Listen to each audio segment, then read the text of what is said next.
Good evening, everyone. Welcome to another edition of the Daily Deuce. I am Gary Graves from just outside lovely Louisville, Kentucky, and I'm swinging it back home to my man, John Webster in Maryland. John, how you doing today? Hey, Gary, I'm doing great, man. Another great week in sports. A lot of things to talk about. We also have a very special guest today who I'm really looking forward to chit-chatting with. But, you know, we would be remiss if we didn't say hello to our producer and our traffic cop. That's John Pitt. Mr. Pitt, how are you? I'm doing good. Good to see everybody. I'm going to say nothing. Let's get to this special guest. I'm excited. Let's go. Well, before we get to the special guest, let me do one thing real quick, if you don't mind. Want to give a shout out to 2 or 3 kids playing high school basketball and having really good seasons this year. One would be Kyle Luddy, plays for Patterson Mill. They got a playoff game tonight against Kent County. Another is Ty Bevins, plays for Gwynn Park High School. They have a playoff game tonight against Largo. And also want to give congratulations to Devin Dinkins, plays for Gonzaga High School. Congratulations to him for being named first team WCAC and also being named to the U.S. Elite Basketball All Senior Dazzling Dozen. So congratulations to him and good luck to Kyle and Ty tonight, and hopefully they'll come out victorious. Now, with that being said, we got a great guest here tonight. A little biased, known him for many years, great guy. Love the fact that he took the time to come on our show today. We have on our show today, Gary, the one, the only, Dale DeBerry. All right. Dale, welcome to the show, man. Thanks for coming on. Hey, glad to be here, and appreciate those kind words, John. No problem, man. Hey, look, as I told you, this is going to be a fun show. It's going to be free-flowing. I've known you many years, and I'm biased, but it's still the truth. You're one of the best coaches I know. Par excellence, bar none. And I just want to know, man, what got you involved in coaching? What made you decide you want to deal with all these knuckleheads and let them give you a headache every day? Well, I think I was kind of born to do it. And I mean, I can remember, early in my childhood, my older brother Paul would always go play, and I didn't play with the older guys. And so what I would do is I would commentate on the games and walk the sidelines while they were playing. And I guess that was the start of it right there as I gave play-by-play. But I think ultimately the experience that I had as a high school player really kind of, gave me the impetus to want to lead men, because I was coached, obviously by a great man in Coach Payton, but other great men like Coach Wake, when I was at Fairmont Heights High School.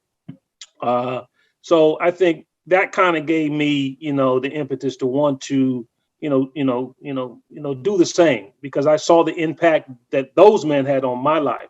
Because coaching is more than, it's more than X's and O's. It's just so much more to it. And I practically do it for free. I get paid a little bit, but I would do it for free. Okay, because I think that you get an opportunity to really kind of mold young men. And you mentioned 2 gentlemen. For people that don't know, Ralph Payton, former coach at Fairmont Heights, former educator as well as George Wake, former coach and former educator at Fairmont Heights. Played a big role in your decision to be a coach? Yep, for sure, without a doubt. Grew up as, my parents separated when we moved to, Landover, Stratford Woods. It was just my mom. And so when I went to high school, it was those 2 male figures that kind of, filled that void in terms of father figures. Okay. And they instilled discipline, and I mean, they're hard. I've mellowed a lot over the years, but I don't think today's kids, I believe old school is the right school. Okay. Yeah. I think it's hard, but it's fair. And that's one of the things Peyton used to say. They didn't take any mess from us, and so I don't want to say they put the fear of God in us, but we respected them so much that we didn't want to disappoint them.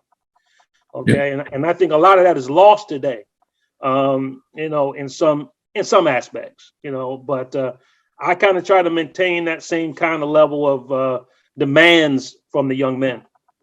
Let me ask you this. And Gary, jump in here because I'll mess around and talk to Dale for 2-3 hours about this stuff. So make sure you jump in. Look, Dale, would I be remiss in saying that your first coaching was in Midnight League basketball? Would that be accurate or not accurate? Well, yeah, that's kind of accurate. But also, I think I coached in one of your leagues in some little tights back, at what was that, Hillcrest? I mean, I forget the name. Rolling Crest. Oh, yeah. Rolling Crest. I know it was one of those crests. Oh, yes, man. Yes. Yeah. So it started out. I forgot about that league. Yeah. So it started out by me coaching, not really in official capacity in regular season, but more so doing stuff, like that, just jumping on board and directing, teams that really were just, put together on the fly. You really didn't have a long preparation time. But some of the things that I learned from my coaches, kind of just, it all fit right into those scenarios. So Midnight Basketball League, I won championships there. Okay. Youth Boys and Girls Club football, had a great run, at Kettering Boys and Girls Club. I don't think it's been matched. I don't think it ever will. I think out of 100, we won 96 games, 6 Super Bowls, won 4 of them. So say that again, Dale. 106 games, 94 wins, right? Yes, sir. Yes, sir.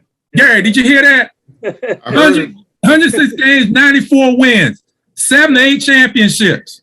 Yeah. So, but again, I had a great coaching staff because again, I mean, I think one person, can't do it all. You got to be surrounded by good men, and then you got to, delegate those responsibilities and hold those folks accountable. So I had great staffs at the youth level. But I learned how staffs needed to function from watching Coach Payton, Coach Wake. I coached on his staff for many years at Fairmont Heights. I mean, I don't know what PG County school I haven't coached at, but so, I kind of, started out at Fairmont, with George. Let's look at it. Let me ask you this. You've coached football and basketball.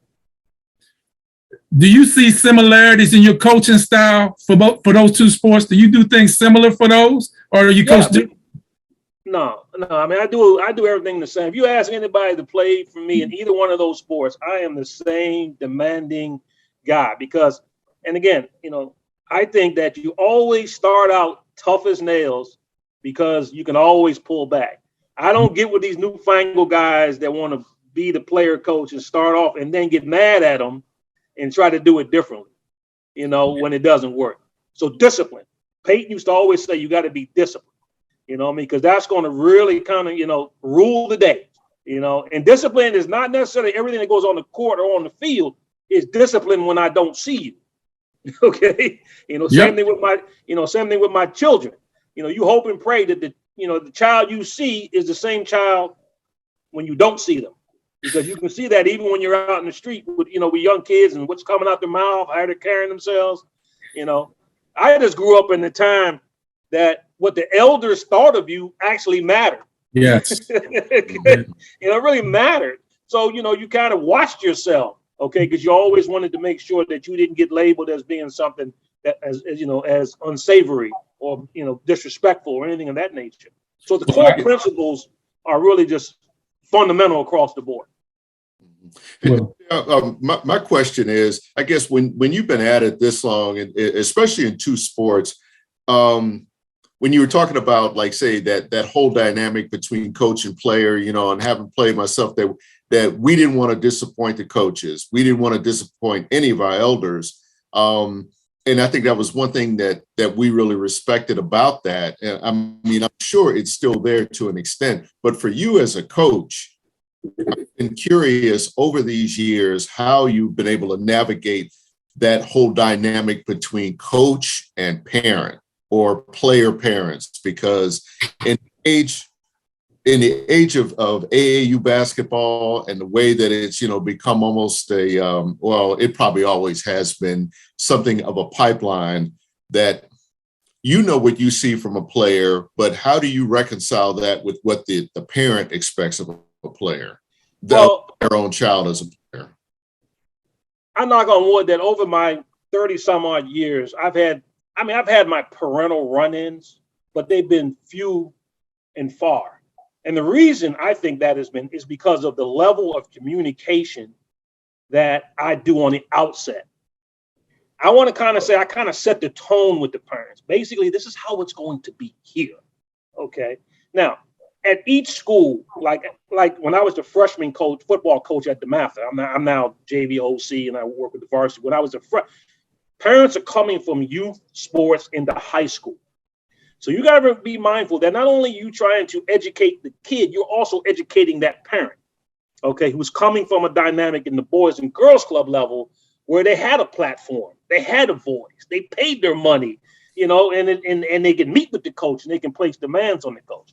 So again, it starts for me always with the firm communication to the player, and then also at that first parent meeting. Okay, you got to be able to disseminate information in such a way that they come away impressed with you, that you're giving them everything that they need. I know in my heart of hearts, all I need a parent really to do is get little Johnny there on time, pick his hind parts after practice up on time. Okay, make sure, you know, when he goes home, he does his homework. Okay, and that's basically it. Leave the coaching to us. That's what I want. But I can't tell him that in that kind of order. So basically, we get into the three-legged stool question. It's three-legged stool. Okay, I got a leg, the kid got a leg, parent got a leg. We all got a role to play. Okay, so you give them that responsibility. You explain to them and you manage their expectations. If you do have a problem and you want to come talk to me, don't come talk to me after a game. Okay, you know, give me, you know, set some time in the week. We can have a conversation. But I really don't want to have those conversations. I'd rather have this first conversation we're having at the beginning of the year and the last conversation at the end. Now, what helps is winning. When you're successful, you can pretty much dictate a little bit more than when you're not successful. Okay, so that's one thing. Now, in youth football, I had a parent liaison. Okay, so you got to talk to the parent liaison, and so he kind of filtered a lot of that stuff. Still disseminated the same information, but if you got a gripe, talk to the parent liaison. So again, you set things up to allow them to relieve their emotions, because most parents are operating off of emotion, because, you know, everybody thinks their cat's the blackest, and it's hard to kind of go back and forth on that emotion. So that's that phase of it. Then when you do have a lesser talented kid, this is key. When you got lesser talented kids, you got to identify them football wise. You got to protect them in practice. But here's what you must do. They should play when they should play. What I mean by that, if you're up by 20, little Johnny need to play, and you win by 10. See, a lot of guys don't believe in that. Okay? I'm not going to lose a game with your sorry child out there, but your child going to play when he should play. And I'm going to define that, and I'm going to be consistent with that. So therefore, what happens is, in football, I would have these three players. They're called, and at the end of the year, I gave them trophies. They were the three amigos. The three amigos knew when they were going to play. Fourth quarter, they was holding hands next to sideline, and they would run out there together. Well, you know what? They're parent because those kids had a positive football experience. Now, they really didn't want that serious wreck. They didn't really want that. You know, their parents want to see, but they really didn't want. They wasn't built like that. But again, you play them when they're supposed to play, and I think you mitigate. Now, you can do all those things you right, and you still might have that one parent. You know, and I've had them that you can never satisfy. And so what you just try to do is be respectful. Don't meet them where they are in some instances, but I've never really had a big knockdown, drag them out thing with a parent, mainly because I'm just not built like that. I'm just not with that. Okay. Because I'm doing a service. I'm doing a service for your child. I'm working with your kid every day. Okay. So that's my story with parents. I don't really have any horror stories. Don't really have them. Is it harder or easier to coach now as opposed to then? It's harder now a little bit, but like at the DeMatha, parents know they don't talk to me. Parents don't come talk to me. I mean, they just know it. Because I don't lend to that dialogue. See, I don't try to be friends with parents. See, that's another thing that's a no-no. Because it's a business. This is a bit because if I get emotionally attached, I may have to cut your kid one day. I don't want to cloud my judgment. You see what I'm saying? Or I don't want you to feel as though that you can get something just because of a relationship. So it doesn't mean I don't speak, I don't do that, but I try to just kind of always maintain a certain level of professionalism as it relates to that. And in those conversations, you got to be honest about it, your assessment with their child. So, I mean, that's kind of how I do it. I mean, but everything's ruled by discipline. I mean, I learned a long time ago, parents are not going to run the ball club. It's just not going to happen. And if it becomes so much a problem, I'm going to cut your kid. I mean, parents have gotten their kids cut. Okay, so that. hey, Gary, look. Now Dale mentioned something. He mentioned, he plays all kids, and he's telling the truth. If you're in a game, you win him by 20. The kids that don't get a chance to play are going to play. Mm-hmm. Dale, I'm putting you on the spot. Tell that story. I think you were coaching basketball, and I can't remember who y'all were playing. You started your bench, got down by 25, brought the starters in, they brought you back. You brought the bench back in, went down by 25, then at the end you brought the starters back. But basically all the kids played and had a great time. I don't even remember what game that was, John, to be honest with you.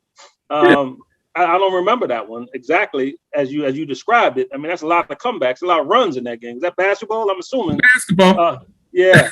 I mean, I've been known to do that. I mean, it just, again, when you know who you're playing, then you can kind of gauge how to manage a game. Mm-hmm. And, understanding that I got superior talent over here. You don't really have, I mean, you're doing the best you can in what you have. And so, yeah, in games like that, when you have the advanced scout, you can kind of say, hey, this is a game I can get away with some things that I ordinarily wouldn't do. Mm-hmm. Okay. And still come out victorious. But there's games like that where you earn some points with the parents of the lesser kids. Okay. Because, you're giving them the opportunity, and that's the right thing to do. I just believe that. I just don't believe in, okay, I'm going to beat you by 40, and then I'm not going to play these other kids over here. Because then you always got to ask the question, well, when are they going to play, coach? If you can't play them then, when are they going to play? So plus you need those kids. You need those kids that come to practice, that work hard, to get the other kids, ready, and get themselves ready. You need everybody to have skin in the game and be bought in and committed, okay, to the total team effort. And that's one thing I try to sell. I mean, everybody has a role to play. What gives you the greater satisfaction? I've seen you have some of the best teams in football and basketball and win convincingly. And I've seen you have some teams in football and basketball who were not as talented, but you still found a way to win. What gives you the greater satisfaction? Obviously the kids with the lesser talent, because now it's the system. Because, because I think the system schematically, there's no secrets in the game. Okay. Mm-hmm. John Thompson once said something that really rings in my ear, when they time people in the 40 and so, the measurables, the times in the 40 and all that. But the 40 time, when they do this watch, they don't tell you when he's going to run that. Okay. Yeah. He's fast. So anyway, so schematically, if you have a system in place, it's always going to keep you close. Mm-hmm. You get special, and I call them option A players. Mm-hmm. Or the kids is on scholarship. You get those jokers. Okay, now it's and they run the system. Mm-hmm. Oh, now we got something. Mm-hmm. We got something. So I think the satisfaction comes in the journey to a championship. I think the championship game itself, is the climax of a season, but it's the journey. Mm-hmm. It's the stuff that people don't see. It's the work that you put in. I believe games are won in practice. You're won in practice. I mean, they're won in the preparation to play. And so if I can get everybody to buy in on how to practice, you have to practice like a champion. Mm-hmm. Okay.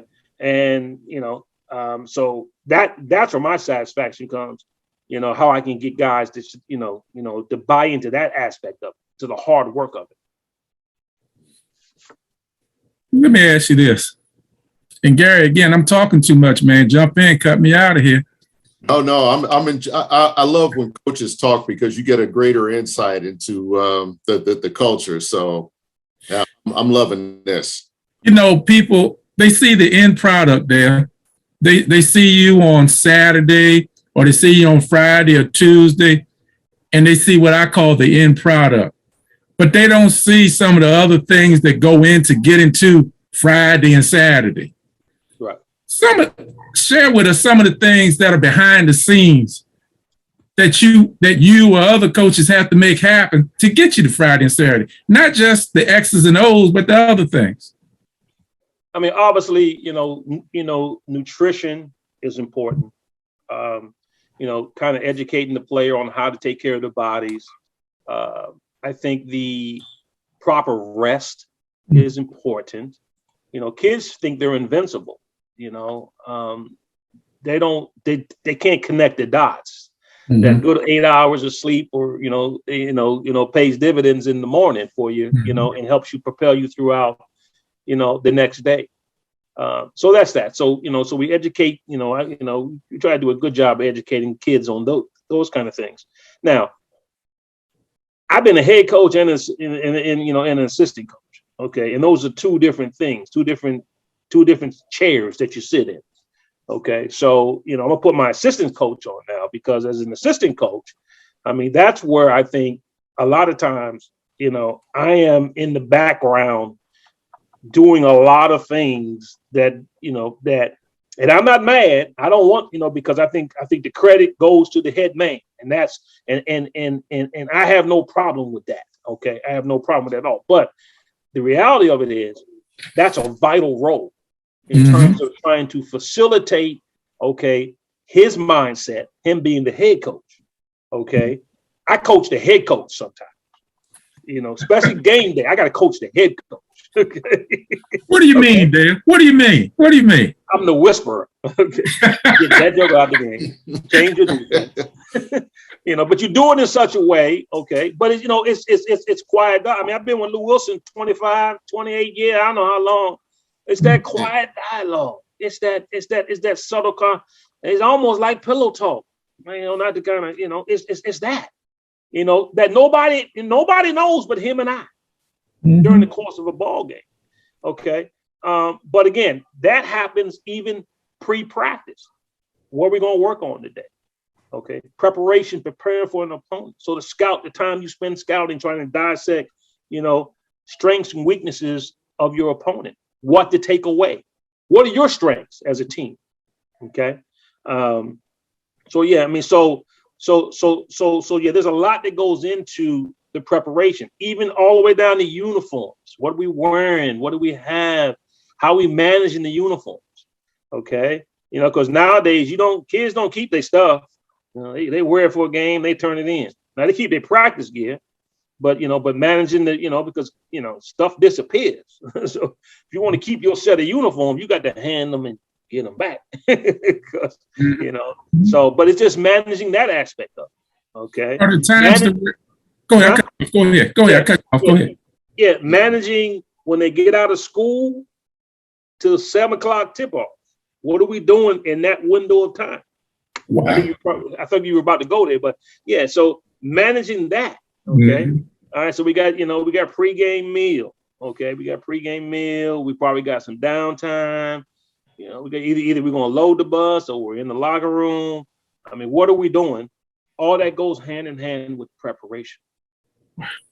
That's a lot. And I bet now you and Lou Wilson, and Lou, for people that don't know, is the current coach at Wise High School. He's been at Largo High School, and he's been at Largo Baptist.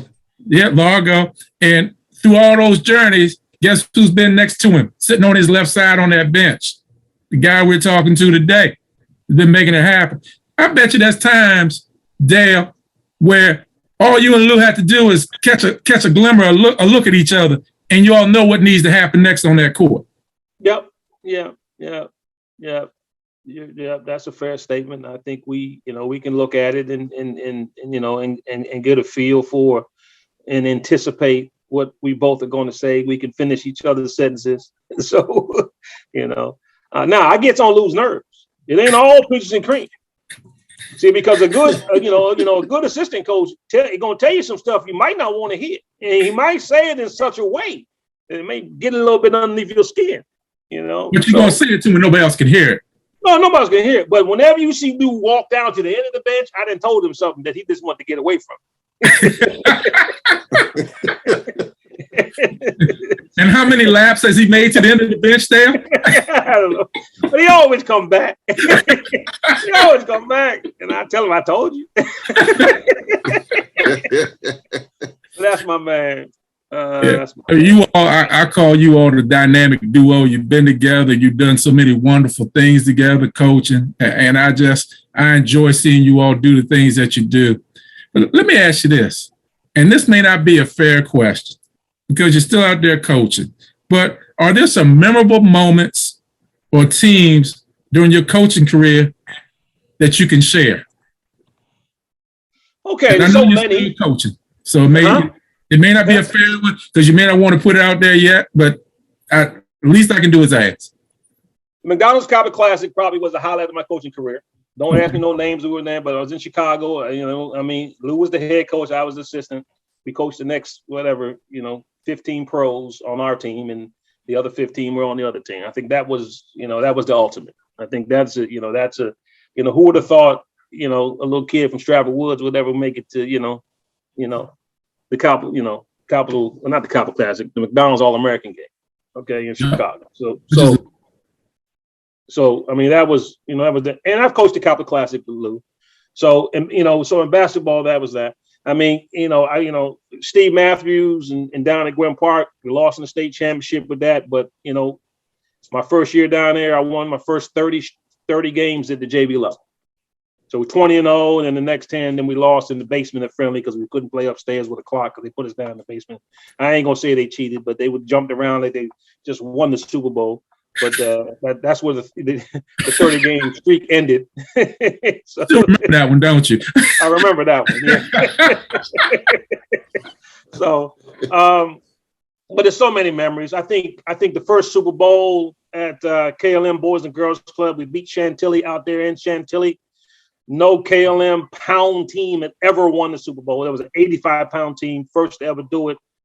I can remember because for the Super Bowl, you go to these pre-meetings and they put you at the table and you sit across from your opponent. And Caucasian man, of course, out of Chantilly. And he looking at me, he looking at me like I'm short. They don't give you much of a chance. Chantilly has always won, and we coming from PG County. And he's being all cordial. He don't know that I've been to every one of his games. So I have him down to a T. Filmed him all 12 of his games. I have him on tape. I done broke him down. And so, it was good. I think that was like the Friday, then it was the Wednesday of the play week. We have this sit down. And then, we get out there for that game on that Saturday evening under the lights, and we took it to them. It was a great game, but I think nobody gave us a chance. Nobody, but I gave us a chance because we were prepared. Yeah. We took buses. We took like little buses over to out there, and they had a video, a TV screen in there, and what was playing all the way over there? Chantilly's film. That's already. And again, we're talking 85 pounds. We're talking about 11-year-old, 12-year-olds. Oh, they was dialed in, but okay. And we got it done. So that was the first Super Bowl, and that was the best one. Man, that's great. Hey, man, I'm gonna tell you something, Dale. This is a fast-moving half hour. I know I speak for Gary. This has been great, man. And before we get out of here, I got to say something to you right now. And that is, congratulations to Dale DeBerry. He was just named to the Hall of Fame at Fairmont Heights High School for football. All right. Congratulations to you, man. Thank you. Congratulations to you. This is a great guy, Gary. And let me also tell you, we're going to finish up on this note. Last question for you, Dale. Family is very important to you. Always has been. How do you tie your family in with everything you're doing with football? Well, I mean, and basketball, I think I've been fortunate to have a lovely wife that supports sports, loves sports. My high school sweetheart, Fairmont Heights graduates. We've been together since I want to say 10th grade in high school. That's a long time. I mean, Oh, what's her name? Sharon White, Christmas DeBerry, my lovely wife. So I think my whole family has, I mean, God, they call me coach around here. They don't even call me they don't even call, my wife calls me coach from time to time. They don't even call me Dale. So, it's just been a part of our family, supporting all my teams. And I could not have, obviously, spent so much time, away from home if my wife didn't support me. So, but yeah, I owe her a lot of gratitude for that. Well, that's good stuff, man. Thank you for taking time out of your busy schedule to come on here today to be on with us on the Daily Deuce. We greatly appreciate it. Gary, what do you got to say, man? What can you say if you had this kind of interview with this kind of guy, man? Simply one of the best. Like I said, you just remind me of a lot of the coaches I had in youth sports, and just like keeping me motivated, keeping me grounded, and really it wasn't so much even about it was about winning, but just being with your friends and playing. That was the whole thing. It's like as opposed to say having to dodge cars when we were playing touch football in the street in Kentland, in Columbia Park. Right. But remember Palmer Park and Kentland Boys and Girls Club football.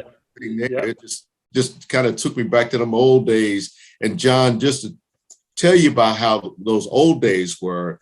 You remember down the street from the church, that ball field, Beaver Dam?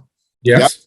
That was the place, how they converted that from a football field into a baseball diamond. By there, cars were parked all up and down the street. Those were the good old days. I played some good pickup games down at Beaver Dam when I used to live in Stratford Woods, and go down to Beaver Dam and get some good work in down there. And Columbia Park Rec, with Iceman and Len Bias and all them guys. I mean, that's all my era. You know what I mean? And Palmer Park Rec too. Palmer Park Rec with the Hagler boys, with Pookie and all them guys. They like me, so they ain't run me up out of Palmer Park. So they like little Lefty because I can shoot it. I see those guys now. They are, we're still friends to this day, but it was tough down there. And I had a buddy, Earl. They didn't like Earl. Earl came in. I think they tried to kick Earl's tail down there a couple of times. Would that be Mr. McPherson? Yes, that would be Mr. McPherson. Hey, one last thing before we let you go is that the whole thing. Sometimes when you take a team somewhere, it may be a rough, hostile environment where they tell you something. Y'all might win the game, but you're gonna lose the fight. Does that still exist? I don't think. I mean, I wouldn't know if it still exists because I don't think they do it like they used to back in the day. Okay, I don't think they play pickup like they used to. I just can't answer that. But back in the day, that used to be what they would say. Well, even like with team sports, because like in high school, I can remember two schools. When Largo would go to Suitland and Potomac in particular, or even Oxon Hill would say, y'all might win the game, but y'all might lose the fight. Now, nothing ever happened, but that was one of those little little mind games that they would, tell us and everything. It's like, y'all gonna have to earn this one. Yeah, but Fairmont Fairmont was a tough place to get up out of. Too. Now you can mess around you want to. Them rocks is coming at that bus.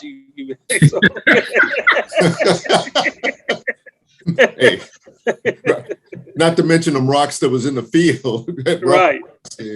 Hey, man. But look, it's been great, Dale. Thanks for coming on, man. Greatly appreciate it, man. And I wish you nothing but the best in everything you do because you're always successful and you're a class act, man. So thanks a lot for everything. All right, Dale, thank you. Yeah. Appreciate it. Okay. All right. We'll catch y'all next time on the Daily Deuce. And until then, everybody be safe. Enjoy sports. We'll see you next time. Take care, everybody. Have a good time. Have some fun.